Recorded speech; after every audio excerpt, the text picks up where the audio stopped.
What is good, Defenders Nation, and welcome. It's the night before a match, so you know what time it is. It's time for one more sleep, and the boys are back together. That's right. You know my voice. It's the Scarf, J.R. Liebert, coming to you live from across the interwebs and in world-famous Philomonster Studios, getting ready for the LAFC match in his Indiana hat and his Empire Striker sweater. What are you wearing, one Christian Philly Philemon? Good evening. Happy Friday to the millions and millions of defenders of the bank listeners. Yeah, one more sleep and I'm back on here. And yeah, I didn't realize I wasn't really dressed for an LAFC show. Watching the Empire Strikers right now. They're up on the Tacoma Stars in the fourth quarter. Scarf's like, hey, are you going to do one more sleep? I said, yeah. What time are we doing this? He goes, 9 o'clock. I'm like, 3 minutes to 9. I guess I am doing this. So all I did was just throw on a ball cap. Here we are. Let's go. Talking about a team that we all dislike. Yes, Scarf. Yes, defenders. We all have that little tinge of animosity towards the team down the 110. But if there's ever a team that is a close first, it has to be Seattle. No, Philly, no doubt, my friend. No doubt at all. Look, we're going to play them for the 24th time, which will, of course, equal the number of times that we have played Carson. That's funny. All I'm thinking about right now is the 110th minute. That's right. The 110th minute, which turned out to be essentially the final minute of LAFC's season last year.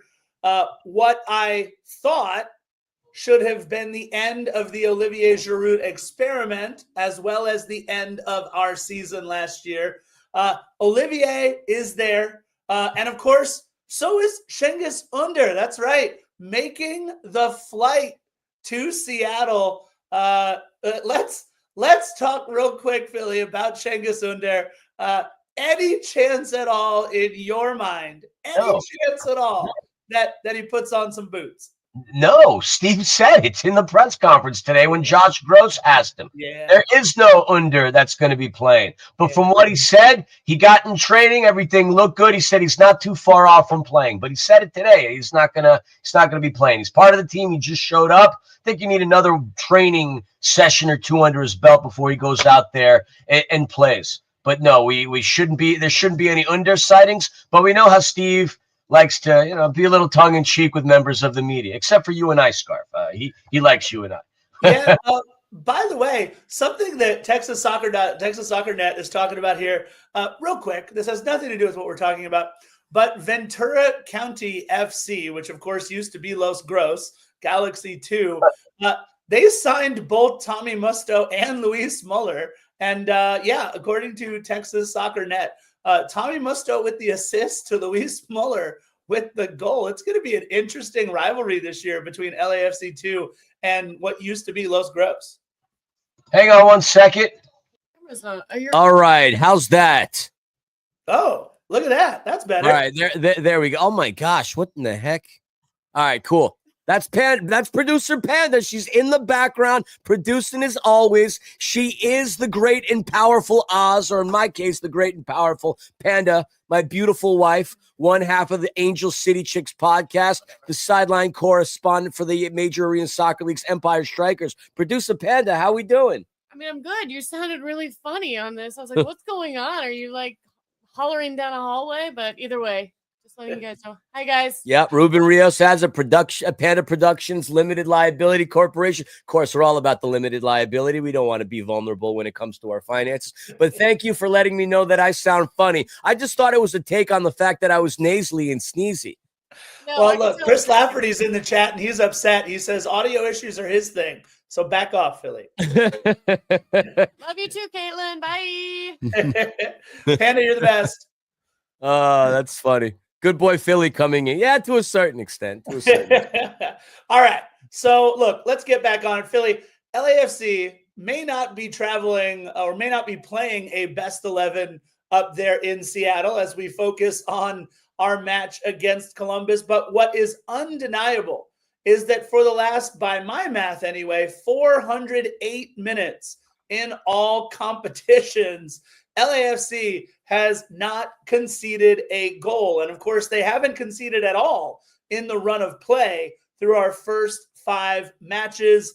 The real question that I think everybody wants to know is, can LAFC, with this patchwork lineup that both you and I would imagine, are expecting to see up there in Seattle, can they keep the shutout streak going? I mean, that's a really good question. I mean, you do have 2 teams that are on very short rest, both Seattle and LAFC having competed in CONCACAF Champions League. And look, we've had the better run of form than Seattle has had. Major League Soccer, Seattle's only pulled 1 point. They got a tie against Cruz Azul in their last match. So that's a really good question to ask. There are other couple milestones that you had mentioned. Like, this is going to be Steve's 150th match behind the helm coaching LAFC. So that's pretty interesting.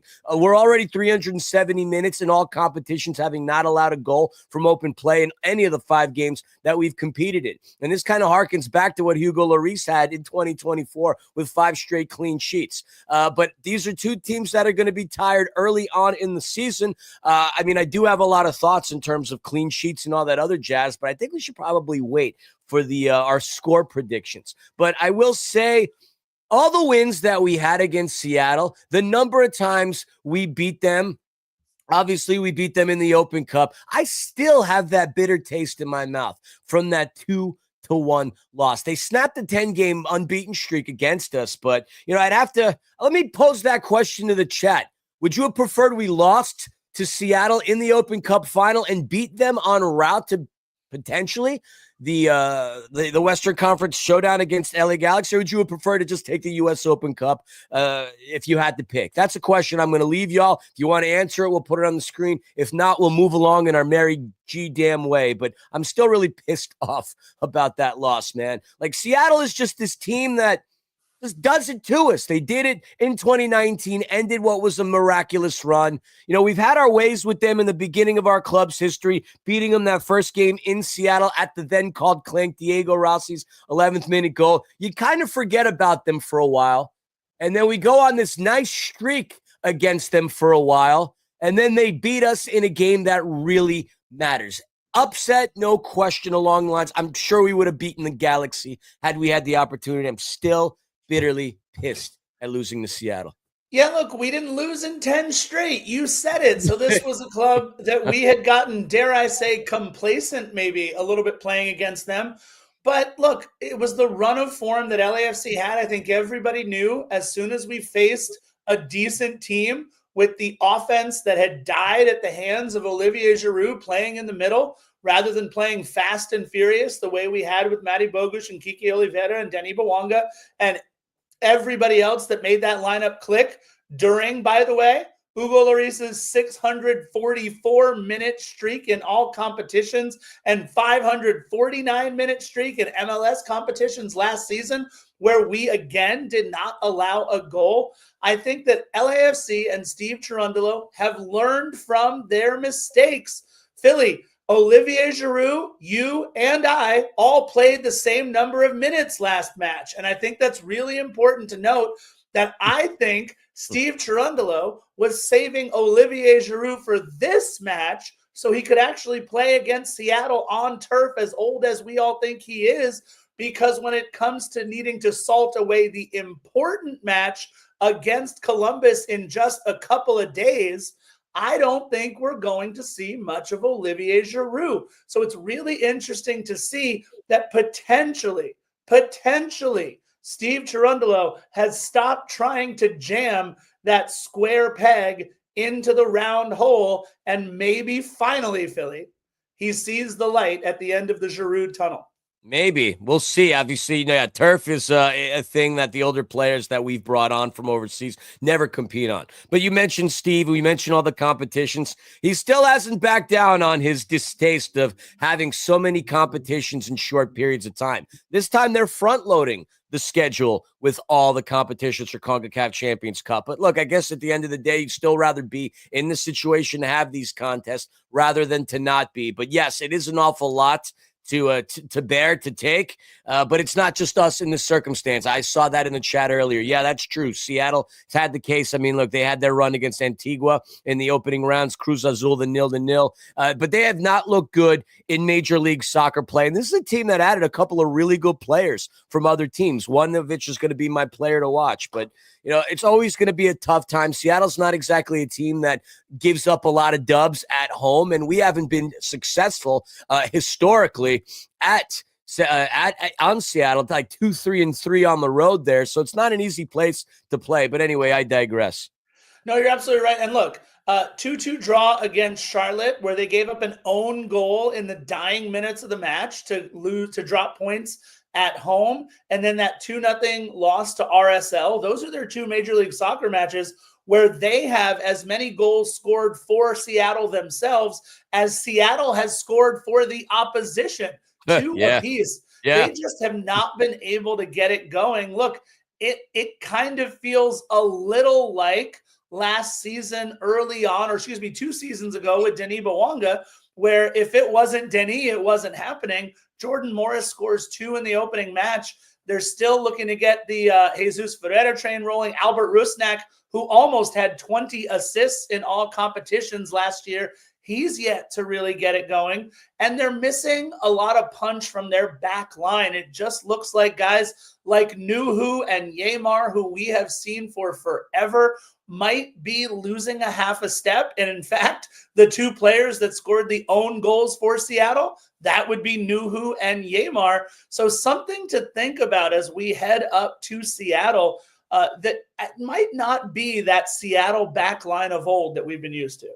Look, Seattle's had a history of starting the season rather slow and then picking up steam. But if you harken back to the year they actually won in international competition, they threw everything at international play and took the pedal off the metal when it came to MLS regular season. So this isn't an uncharacteristic thing. I mean, look, the tie against Cruz Azul is one thing, but we're going to talk about you're scoring your goals, blowing your goal scoring abilities. They did that against Antigua. They scored 3 on the road. They scored 3 at home. So they did manage to get 6 goals in CONCACAF Champions Cup play, which just leads me to believe once again that they are putting all their eggs in that CONCACAF basket. But against LAFC, that's a different opponent. You bring in somebody like a Real Salt Lake. You play against a team like Charlotte. That's not the team that you circle on your calendar if you're Seattle. It's either going to be Portland or Vancouver for the Cascadia Cup. But at this point, I think their rivalry with LAFC far supersedes any of the vitriol hatred that Portland and Seattle had brewed for decades, and that goes the same with Vancouver. I mean, this is a history that goes back to the days of the NISL, but I think now the rivalry with LAFC is just that better, much better. Yeah, look, it'll be interesting, right? The 0-0 draw to Cruz Azul, unfortunately for them, I have tried masa pizza in Echo Park. I absolutely have. It's good stuff. Came at Lumen Field. So unfortunately, Seattle's got to get it done on the road. Cruz Azul, not an easy place to play. And yes, both Matty Bogusz and Omar Campos played significant roles in that match, although didn't really help anything on offense. Matty played the first, 66 minutes, I think, and Omar played the full 90. I watched the match, and it was kind of fun seeing our boys. Look, I hate that they're wearing the Cruz Azul shirt, but it was nice to see them at least take it to Seattle and keep a 0. And if they can knock them out of Champions Cup, I'm all for it. Look, Cruz Azul didn't look good either, right? Just one shot on target, I think, in the match, maybe 2. And it hasn't taken much. Against Charlotte, look, Seattle's defense looked good. Seattle gave up 1 shot on target against Charlotte. Only problem is it went in the back of the net, and then they scored another one for them. So it really, to me, is all about kind of getting everything back on track. But look, Philly, what you and I know is the names that we recognize on the back of the jerseys, whether it's Roldan or Morris or Ferreira or Rusnak or another Roldan, we know that they've got the firepower. They've got the veteran leadership. They're just kind of missing that young up-and-coming piece. They're trying it with their winger, whose name I always have a hard time pronouncing. But I think, again, it's still going to be all the usual suspects plus that coach that we've come to know and love so well. Yeah, I look, Brian Schmetzer. I got a soft spot for him just because he had a career playing indoor soccer in St. Louis and for a number of teams. But we should get into our segments. Otherwise, you and I can just go off on a tangent and talk forever. Nobody has ever told us that we lack the ability to engage in conversation. If there's anything that you and I have is the gift of gab. And dare I say, faces for radio. I mean, look, I've never been accused of having the moneymaker for a face. So, look, yeah, we'll get right into it. I'll get into my players to watch first. I'm going to go with Jeremy Ebobisse for LAFC, mainly because I think Jeremy Ebobisse is going to have to factor into the attack in Seattle. He's someone who is obviously used to playing against them and probably developed quite the bit of hatred for them while playing for the Portland Timbers early in his career. Of course, it's not like the San Jose Earthquakes have any love for Seattle either, but it's a place that I think Jeremy Ebobisse is used to playing and can get some things done. I also think that if we're not going to play Olivier Giroud a full 90 minutes, or even if we do, we may still have to play Jeremy Ebobisse on the wing and then shift him over into that number 9 role at some point in the match. So I think we're going to see Jeremy Ebobisse for some significant minutes, and I think he's going to have to be a part of the offense for sure if LAFC is going to escape with a win. And look, it's the puppet master for me that I'm most worried about, and that is Albert Rusnak. We saw what he was able to do last year. He doesn't need a ton of space. He doesn't need a ton of room, but what he has now in both Jordan Morris and Jesus Ferreira are some weapons that can absolutely finish once he puts it on their foot. Raul Ruidiaz, not the same player that he was. You know what? That's why he's not playing anymore for them. It is all about those frontline starters with Albert Rusnak playing the role of pulling the strings. So I've got Ebobisse for LAFC, and I've got Albert Rusnak for Seattle. Well, you mentioned two names, one in particular that's not going to factor in the game, which is Ruidiaz. But there is something that he and Jordan Morris have in common, Scarf. It is the fact that they're both tied at 87 goals for the all-time lead in Seattle Sounders history. So be on the lookout for Jordan Morris to try to get his 88th to become the all-time leading scorer in Sounders history. But he is not my player to watch. It is Jesus Ferreira. At 24 years old, he's already got himself 56 career goals. Last season, only played in 24 games, didn't play a full season, but the year prior, the kid had 18 goals over the course of the regular season playing at FC Dallas. Obviously, has gotten the nod and to play for the U.S. men's national team. This kid is a really good player, and you said he hasn't found his ability to find the back of the net. Well, no better time than tomorrow against arch rivals LAFC. I think this is going to be a kid we're going to have to keep an eye on. We always have to keep an eye on Jordan Morris. That's an obvious one. And for me, it's not so much players that are going to score goals. Hugo Lloris hasn't been tested really at all this season, but against a team as formidable as the Seattle Sounders, I think Hugo's going to have to keep warm, and he's going to have to keep alert because Seattle likes to bring it to us. They like to play physical. They like to get in our heads. And for them, they're going to want to get started early to get the crowd involved and into the game. So they are going to attack Hugo Lloris. He's going to have probably his most impactful game in the early moments of the season with the way Seattle's going to come at us. I love it. We got to wake up Hugo. He hasn't had to do very much at all this season. I'm going to get into my keys to the match real quick here, and it's next man up because obviously you and I both believe there is going to be a bit of roster turnover in this match. I think that we will see some extended time, maybe even for guys like Artem Smolyakov, who could play significant minutes on the outside. Not at all sure who we have next man up in the midfield. We just don't have that deep of a midfield right now. But I think we are definitely going to have to make sure we turn the lineup over. So there's got to be that next man up philosophy, next man up mentality. Will we finally see the LAFC debut of Jude Terry in the midfield? I believe he's going to be the kid wearing number 56. And I say kid because he is still a teenager. My goodness. So it's got to be the next man up philosophy. And look, if we're going up to Seattle, the home of grunge music, I had to throw in at least a quote from one of the best grunge bands of all time. And that, of course, would be Pearl Jam. Shout out to our old producer. We miss you, buddy. An incredible podcast, too, that he's got going on all about Pearl Jam.